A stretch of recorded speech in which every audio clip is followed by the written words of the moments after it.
Hi guys, welcome to our presentation.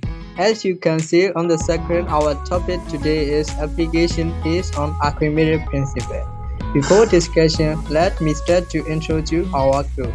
These are our members. Grade 11 Rounded Student or Academy Practice Group. We'll focus on 4 major issues in our presentation. How did Archimedes discover the formula? Explanation of Archimedes principle. Application of Archimedes principle, buoyancy and the user. Have you heard the story behind Archimedes principle?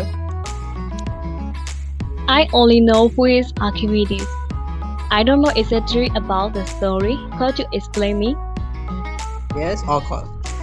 The story behind the discovery of Archimedes principle is pretty interesting.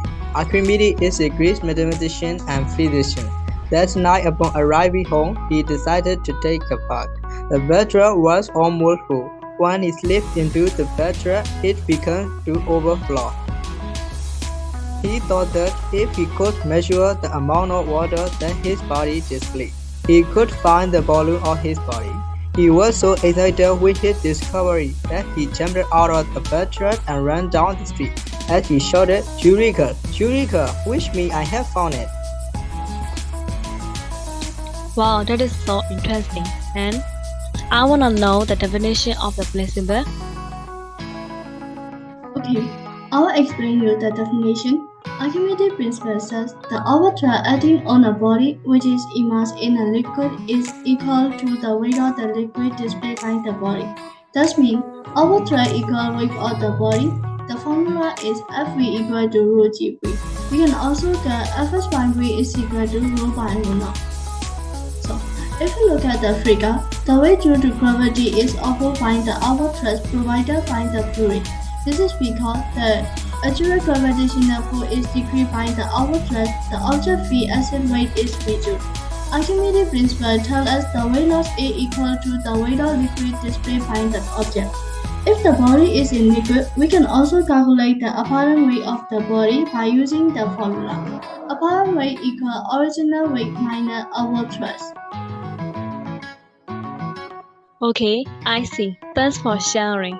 By the way, is that principle useful in our daily life? That is a good question. Archimedes principle is very useful for calculating the values of an object that doesn't have a regular shape. Application of Archimedes principles are 1 ships, 2 beach ball, 3 submarines, 4 floating, 5 hydrometer, and so on. Let's see the difference between these two problems. Have you ever wondered that why an ionization in water but large ships do not? Okay, the reason behind that is Archimedes principle. The ionization in water because the density of it is more than that of water. How do people build ships? Is it based on Archimedes principle? The structure of the ship is very important when it comes to floating. The design of the ship must ensure that it can display water is equal to the ship's own weight, as stated by Archimedes principle. A large portion of sheets are kept hollow from inside that making their density less than the water density.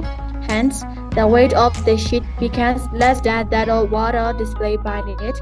The buoyant force of magnitude equal to the displayed water is on the ship, and therefore the ship floats on the surface of the water. This is so important. Yes, we'll also explain you about the buoyancy. Oh, really? I'm all ears. Go ahead. Buoyancy is the phenomenon by which object floats in liquid like water. When an object is put in liquid, the liquid exerts a pressure and lifting force on the object, particularly upwards. That force is equal to the weight of the liquid. There are three types of buoyancy. The first one is natural buoyancy. When the upward thrust is equal to the weight of the body, natural buoyancy occurs. Natural buoyancy means the object is neither sinking nor floating, as an example, a submarine is naturally buoyant. And the second is positive buoyancy. When the weight of the body is less than the upward thrust, positive buoyancy occurs. The positive buoyancy means the object is floating at the top of the surface. Example, a beach ball is positively buoyant. And the last one is negative buoyancy. If the weight of the body is greater than the upward thrust, negative buoyancy occurs. Negative buoyancy is the object sitting at the bottom of the body of water. Example, a brick vessel in the water is negatively buoyant. Is buoyancy also useful in our daily life? Yes, these are the examples of buoyancy in our daily life. The most important examples of buoyancy in our daily life is the boat, ship, and submarine floating in water. When they submerge in water to rest more deep, water gives it a lot of buoyancy force, so they can float in water. Swimming, we learn swimming and we are able to swim due to buoyancy force. It will be difficult to swim if there is no buoyancy force. Big animals and fish like shark will float because of buoyancy. Lifeboats and life jackets are made on the principles of buoyancy. We hope you will realize about Archimedes principle. Yeah, of course. Now I easily realize about it. I really appreciate it. Thank you for your sharing and your time. That's time to end our presentation. Thanks for keeping your eye on our presentation. We hope you will get something from our presentation and enjoy it. Have a nice day.